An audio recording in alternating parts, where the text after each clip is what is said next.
जो आप यहाँ खड़े हैं, मैं नजरात से गुजारिश करता हूँ कि तशरीफ रखें, बैठ जाए।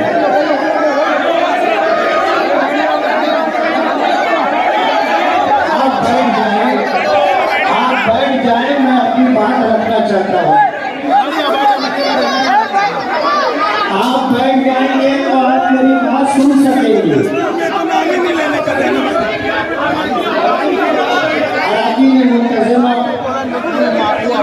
आज इस मौके पर हम लोग अपने सूबे महाराष्ट्र के लिए सदर नायबीन सुदूर और खाजिन के इंतखाब के लिए जमा हुए। हमारी जमात एक दस्तूरी जमात है और दस्तूर के मुताबिक ही हमारे तमाम उमूर अंजाम दिए जाते हैं।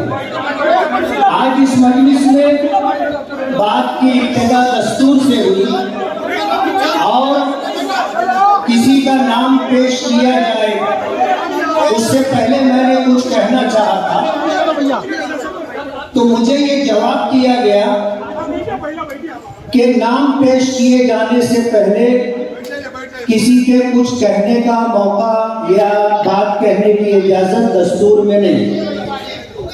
मैंने इस बात को कबूल किया कि जब ये दस्तूर है तो हमारी जमात दस्तूरी है, दस्तूर का एहतमाम, दस्तूर को मानने का एहतमाम होना चाहिए। लेकिन दूसरी गैर दस्तूरी बात की जा रही है कि सदर मोहतरम को ये पसंद है कि वो ऐसा कोई शख्स जिसका सियासत से ताल्लुक हो वो हमारी जमात का सदर ना रहे। मैं मुफ्ती मासूम साकिब साहब से पूछना चाहूंगा कि क्या ये दस्तूर में है? हमारा दस्तूर ये है कि हमारी जमात से ताल्लुक रखने वाला कोई भी शख्स किसी भी सियासी जमात से ताल्लुक रख सकता है। शर्त यह है कि वो सियासी जमात फिरका परस्त ना हो। ये हमारे दस्तूर में है। आप दस्तूर की दुहाई देते हैं, दस्तूर के खिलाफ बात सदर मोहतरम की तरफ मंसूब करके कि सदर मोहतरम की पसंद है। मैं ऐसा मानता हूं कि दस्तूर से ऊपर कोई नहीं होता। दस्तूर दस्तूर है और मौलाना बदरुद्दीन अजमल का हवाला देना, उनका अमल हमारे लिए दस्तूर नहीं है। किसी और का हवाला देना दस्तूर नहीं है। मैं अपनी बात रखना चाहता था, शायद बदगुमानी होगी तो दस्तूर का हवाला देकर के मुझे रोका गया। हमारा हमेशा का ये मामूल रहा है कि हम इत्तेफाक राय से सदारत का इंतखाब करते। कभी इख्तिलाफ नहीं होता, लेकिन कुछ मामलात हैं जिसकी वजह से ये माहौल बनाया गया कि सदारत के लिए ऐसी सूरत हाल बनना चाहिए कि इंतखाब नजर आए और पूरे महाराष्ट्र से अराकीन मुंतजिमा आए। और उसका पस मंजर ये था कि सोशल मीडिया पर और पूरे महाराष्ट्र में मालियात को लेकर के जो इल्जामात दर इल्जामात का सिलसिला है, उसके पेश नजर पूरी रियासत बेचैन है। और ये मामला आज का नहीं है। मैं वर्किंग कमेटी का मेंबर हूं महाराष्ट्र के। मैं मरकज की जो है वर्किंग कमेटी का मेंबर हूं, जैसा मुफ्ती मासूद साहब जनरल सेक्रेटरी मरकजी जमीयत से उन्होंने इस बात का इजहार किया, तो मेरी बात सुनना चाहिए था। लेकिन आज मौलाना हलीमुल्लाह से मेरा कोई जाती इख्तिलाफ नहीं, और सबको पता है कि साल से मुझसे ये गुजारिश लोग करते थे, तकाजा करते थे कि आप सदारत के उम्मीदवार बने। मैंने हमेशा माजरत की, अल्लाह ने मुझे जो दिया है मेरे लिए उसी को संभालना मुश्किल है।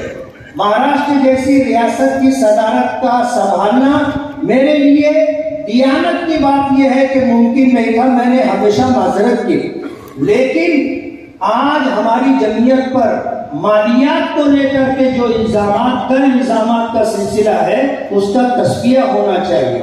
मौलाना हलीमुल्लाह साहब से माजरत के साथ मुझे मरहूम गुलजार आजमी रहमतुल्लाह अलैह ने जो बात कही है कि नोटबंदी के मौके पर एक बहुत बड़ी रकम ले दी गई और उसके बाद दफ्तर में एक बहुत बड़ी रकम थी जो लोगों की लाइनी में ले जाई गई, और ये करोड़ों की रकम, और आज तक उसका तस्फिया नहीं हो सका।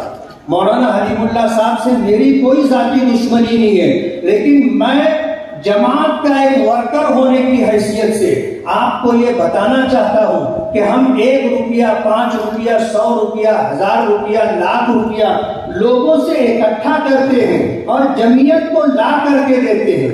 अगर हिसाब किताब में शफाफियत नहीं है तो मेरा ये अकीदा और ईमान है कि इंदल्लाह हमसे दास पुरुष होगी। हम अगर मालियात के सिलसिले में कहीं भी खुर्द के मुर्तकिब होंगे और हमारी जमात पर इल्जामात लगाया गया, रियासत जाने दीजिए, मुंतजिमा जाने दीजिए, मैं वर्किंग कमेटी का मेंबर हूँ, हमें भी मुतमईन नहीं किया गया, हमसे भी छुपाया गया। हमने बार बार तकाजे पर एक मरतबा वर्किंग कमेटी में बात रखी, गोल जवाब दिया गया। मालियात के सिलसिले में अगर मौलाना हलीमुल्लाह साहब के मुतालिक इस तरह की बात है तो मैं मौलाना मुफ्ती मासूम साकिब साहब से ये कहना चाहता हूँ कि दस्तूर में ये बात है कि अगर किसी के ऊपर मालियात के ताल्लुक से इल्जाम है तो जब तक उसका तस्फिया ना हो जाए उसे जमात का कोई ओहदा नहीं दिया जा सकता, और ये गैर दस्तूरी बात है। इसलिए मैंने अपना फर्ज अदा किया, मेरी जिम्मेदारी थी, मैंने पूरी की। कल कयामत के दिन मैं अल्लाह के यहाँ जवाब दे नहीं रहूंगा, जवाबदेही आपकी होगी। सलाम अलैकुम व रहमतुल्लाह।